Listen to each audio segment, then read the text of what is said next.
नमस्कार। रागनंद के पिछले कुछ एपिसोडों में आप सबके समक्ष कुछ छोटे ख्याल और एक विलंबित ख्याल को प्रस्तुत किया था। इस एपिसोड में आप सबके समक्ष छोटे ख्याल को एक नई बंदिश के साथ प्रस्तुत करने जा रही हूँ।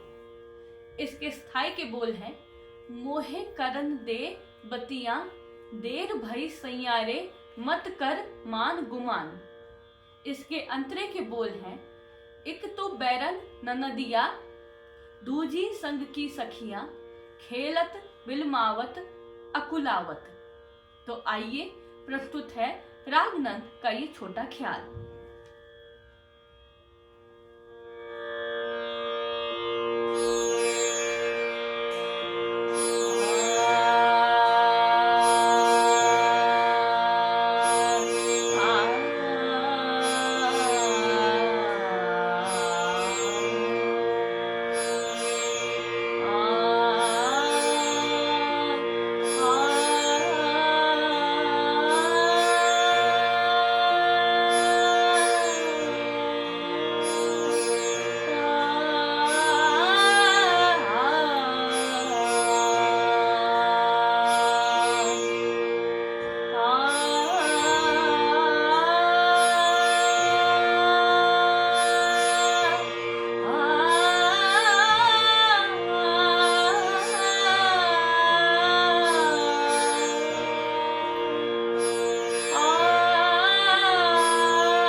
अगर आप सभी को ये वीडियो पसंद आए तो कृपया इसे लाइक, शेयर, कमेंट कर दीजिए और हमारे चैनल को सब्सक्राइब करना ना भूलें।